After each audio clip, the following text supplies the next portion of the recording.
नमस्कार. शहरांचा विकास होतो तेव्हा ते एक वरदान असतं.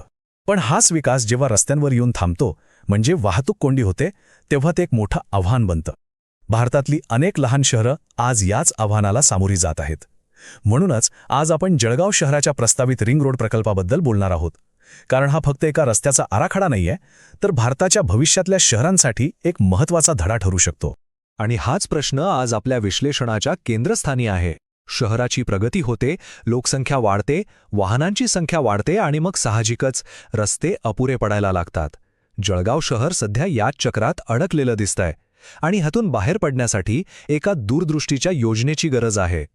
या सगळ्या प्रवासात आपण 5 महत्त्वाचे टप्पे पाहणार आहोत.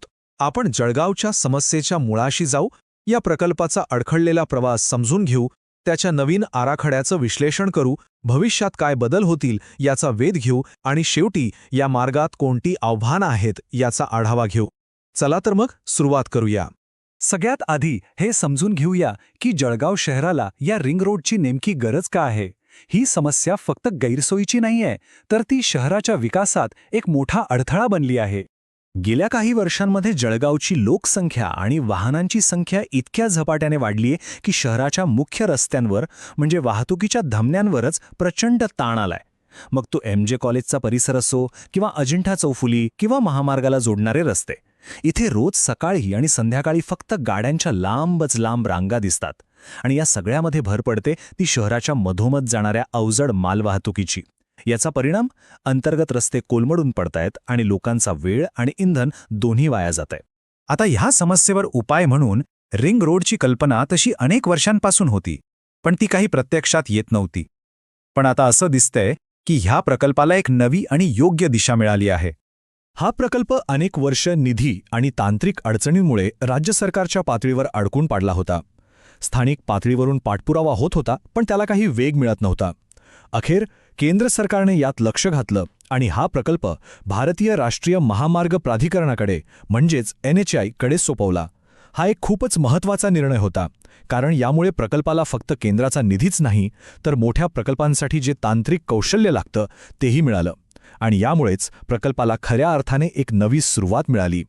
NHAI म्हणजे फक्त एक सरकारी संस्था नाहीये, तर ती भारत सरकारच्या अखत्यारीतली एक स्वायत्त एजन्सी आहे. देशातल्या महामार्गांचं जाळं विकसित करण्यासाठी ही संस्था ओळखली जाते. त्यांच्याकडे असलेलं तांत्रिक ज्ञान आणि निधीची उपलब्धता हे या प्रकल्पाच्या यशासाठी एक खूप मोठं आणि सकारात्मक पाऊल मानलं पाहिजे. आता हा प्रकल्प एका अत्यंत महत्त्वाच्या टप्प्यावर आहे. तो टप्पा म्हणजे DPR तयार करणे. DPR म्हणजे सविस्तर प्रकल्प अहवाल. खरं तर कोणत्याही मोठ्या पायाभूत सुविधेच्या प्रकल्पाचा हा आत्मा असतो. ह्या प्रस्तावित रिंग रोडची लांबी आहे तब्बल 40 किलोमीटर. हा एकच आकडा या प्रकल्पाची भव्यता सांगण्यासाठी पुरेसा आहे. हा फक्त एक रस्ता नाही, तर शहराच्या विकासाला नवी दिशा देणारी एक संपूर्ण वाहतूक धमनी ठरणार आहे. DPR तयार करणे म्हणजे एका अर्थाने प्रकल्पाचा पाया घालणं. ही एक अतिशय गुंतागुंतीची प्रक्रिया आहे. यात जमिनीचा अभ्यास होतो, मातीचं परीक्षण होतं, जेणेकरून बांधकाम मजबूत होईल. वाहतुकीचं सर्वेक्षण केलं जातं, जेणेकरून भविष्यातल्या गरजाही पूर्ण होतील. पर्यावरणावर आणि लोकांवर काय परिणाम होईल याचं मूल्यांकन केलं जातं. आणि या सगळ्याच्या आधारावर जमिनीचं संपादन कसं करायचं, पूल कुठे बांधायचे आणि सगळ्यात महत्त्वाचं म्हणजे या प्रकल्पाला एकूण खर्च किती येणार हे ठरवलं जातं. हा रिंग रोड फक्त वाहतूक कोंडी कमी करणार नाहीये, त्याच्यामध्ये जळगाव शहराच्या भविष्याची आणि अर्थव्यवस्थेची पुनर्रचना करण्याची क्षमता आहे. बघा, प्रकल्प पूर्ण झाल्यावर त्याचे फायदे थेट लोकांना जाणवायला लागतील. शहराच्या मध्यभागातून जाणारी अवजड वाहनं कायमची बाहेरच्या मार्गाने जातील. याचा सरळ अर्थ आहे की शहरातली वाहतूक सुरळीत होईल, प्रवासाचा वेळ वाचेल, अपघात कमी होतील आणि इंधनाचीही मोठी बचत होईल. पण थांबा, याचे फायदे फक्त वाहतुकीपुरते मर्यादित नाहीत. हा प्रकल्प जळगावच्या आर्थिक विकासासाठी एक मोठा उत्प्रेरक म्हणजे कॅटॅलिस्ट ठरू शकतो.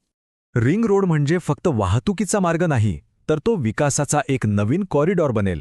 याच्या आजूबाजूच्या परिसरात नवीन औद्योगिक वसाहती, लॉजिस्टिक हब आणि व्यावसायिक प्रकल्प उभे राहतील. यामुळे शहराचा विस्तार अनियोजित न होता एका सुनियोजित पद्धतीने होईल आणि हजारो नवीन रोजगाराच्या संधी निर्माण होतील.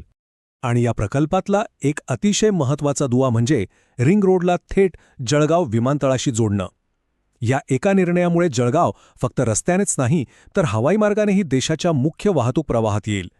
याचा फायदा असा की वस्तू आणि लोकांची वाहतूक अधिक वेगाने होईल आणि व्यापाराला प्रचंड गती मिळेल. या प्रकल्पाचं भविष्य खूप उज्ज्वल दिसते, पण सध्याचा मार्ग मात्र आव्हानांनी भरलेला आहे. प्रत्यक्षात कामाला सुरुवात होण्यापूर्वी अनेक अडथळे पार करायचे आहेत. हा तक्ता आपल्याला प्रकल्पाची सध्याची परिस्थिती अगदी स्पष्टपणे दाखवतो. प्रकल्प NHAIकडे हस्तांतरित झालाय, DPRसाठी निविदाही निघाली आहे. पण खरी अडचण आहे निविदा उघडण्यास विलंब या टप्प्यावर. हा विलंब एक मोठा अडथळा आहे, कारण जोपर्यंत DPRला अंतिम स्वरूप देऊन तो मंजूर होत नाही तोपर्यंत भूसंपादन आणि प्रत्यक्ष बांधकाम यांसारख्या महत्त्वाच्या प्रक्रिया सुरूच होऊ शकत नाहीत. त्यामुळे सध्या संपूर्ण प्रकल्पाचं भवितव्य या एका DPRवर अवलंबून आहे. एकदा का हा आराखडा यशस्वीरित्या पूर्ण झाला की मग प्रशासकीय आणि आर्थिक मंजुरीचा मार्ग मोकळा होईल. म्हणूनच हा ह्या प्रकल्पाच्या प्रवासातला सर्वात महत्त्वाचा आणि निर्णायक टप्पा आहे. आणि शेवटी आपण सुरुवातीच्या प्रश्नाकडे पुन्हा येऊया. जळगाव रिंग रोडचा प्रकल्प जर यशस्वी झाला तर तो फक्त एक रस्ता नसेल, तो भारतातल्या इतर अनेक विकसनशील शहरांसाठी एक आदर्श आराखडा बनेल. विकासाचा वेग आणि पायाभूत सुविधा यांचा समतोल कसा साधायचा याचे एक उत्तम उदाहरण ठरेल. आता जळगाव हा मार्ग यशस्वीपणे पार करू शकेल का आणि त्यातून इतर शहरांना काय शिकायला मिळेल हे पाहणं महत्त्वाचं ठरणार आहे.